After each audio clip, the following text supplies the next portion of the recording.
Contraction and convergence, this accounting system, is fundamentally musical in its structure. Music has structure, life has structure. The economy is taking us into what are increasingly chaotic conditions. The economy has taken us into a situation where itself it is already starting to explode.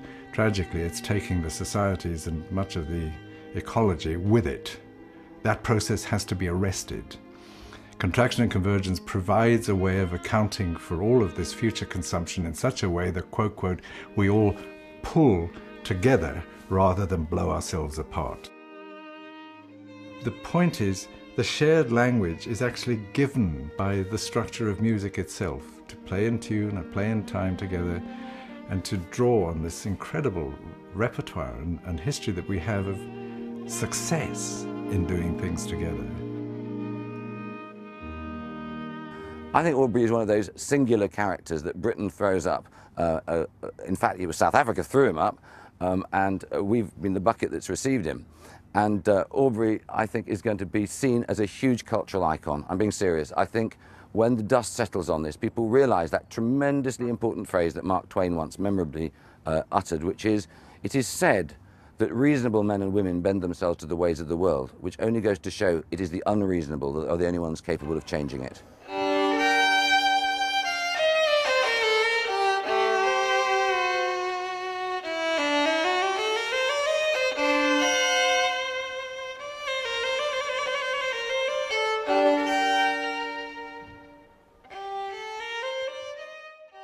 The reason I think this film should be made is that not only will it be a film that is going to excite people and interest people and stimulate their intellects and hearts, but actually it will be a piece of history, the beginning of something that is going to change all our lives.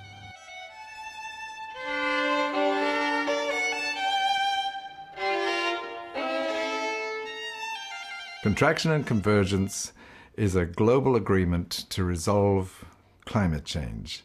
Contraction refers to the future total of emissions of greenhouse gases from human society, which must be taken down to zero within 50 years.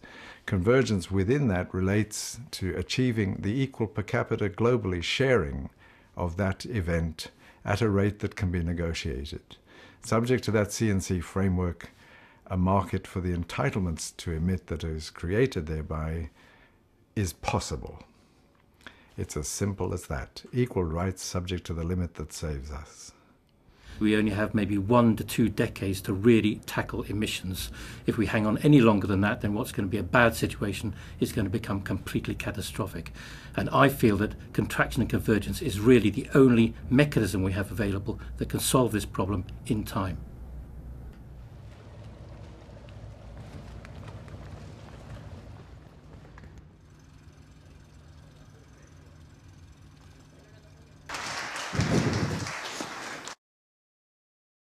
Just as an individual with a few friends, I have gone repeatedly to the United Nations, to the negotiations themselves, and also to the policy debates and the technical process that informs these policy debates about what it is we're really dealing with and what it is that we have to do to avoid going to the wall with climate change.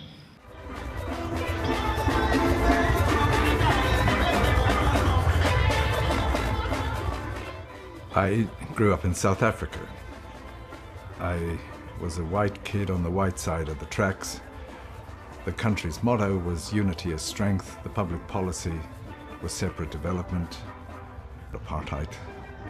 And to a kid, that was adults all over. They just didn't add up.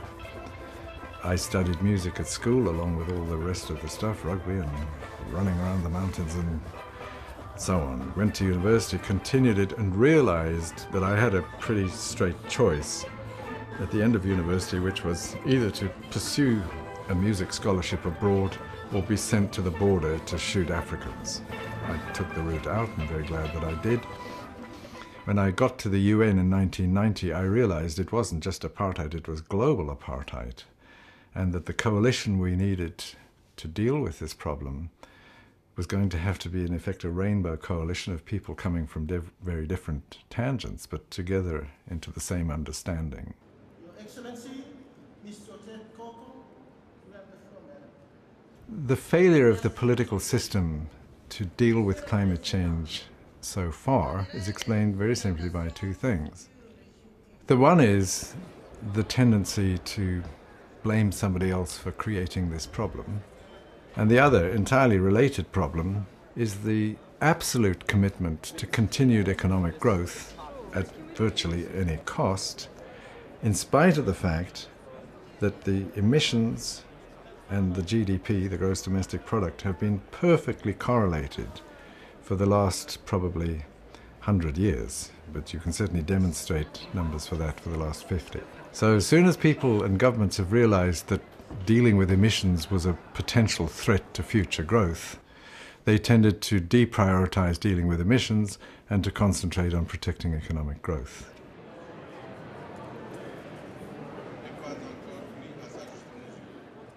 I can also confess to a certain amount of bloody-mindedness. When you hear people confronting you with idiotic put-downs and rejections that simply don't add up, but defend vested interest in the status quo, and the carefully crafted avoidance tactics of people who are doing very nicely out of this problem, it gets your goat, and it got mine. So in the course of marching this 20 years, it wasn't a question so much of speaking truth to power and being religious about it. It was assuming that, rather like playing the fiddle, the truth is the power. And if something's in the way of that, it's going to give way to that truth.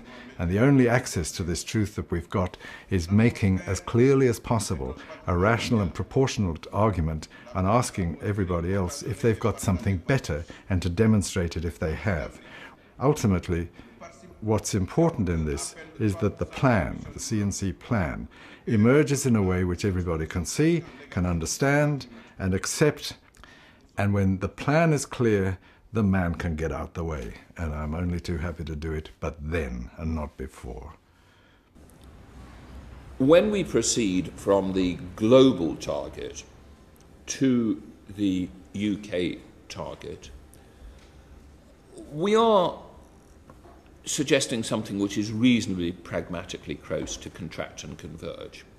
And I think it's important to realise that actually, although people get very worked up about precise methodologies, contract and converge or other variants or triptychs, etc., it's very difficult to imagine a long-term path for the world which isn't somewhat related to a contract and converge type approach. So if Aubrey Meyer were producing a sequel to the book that he's already written, would he have something written by you on the back page endorsing contraction and convergence? I think if Aubrey Meyer read the words that I've said, he'd be willing to put those on the back of his book because they're pretty strong support in principle for what he's saying.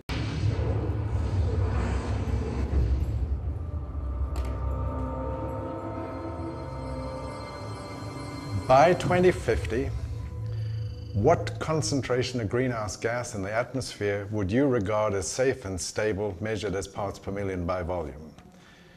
And I'll suggest a couple of numbers, perhaps 350 parts per million, or perhaps 450, or perhaps 550. Over to you. Just very short answers from each of you on that point, and I'll note them down, because that's what I really want to comment on in relation to everything that's been laid. Will you please primarily be guided by that focus, that what is primarily required is the prevention of dangerous runaway? The way I suspect to handle this is to turn a market-based framework into a framework-based market. If one looks at the kinds of reductions that would be required globally, I think the only means for doing so is to ensure that there's contraction and convergence. And I think there's growing acceptance of this reality, because I don't see how else we might be able to fit within the overall budget of emissions for the world as a whole by 2050. And we need to start putting this principle into practice as early as possible, so that by the time we reach 2050, we're not caught by surprise. We are well on a track for every country in the world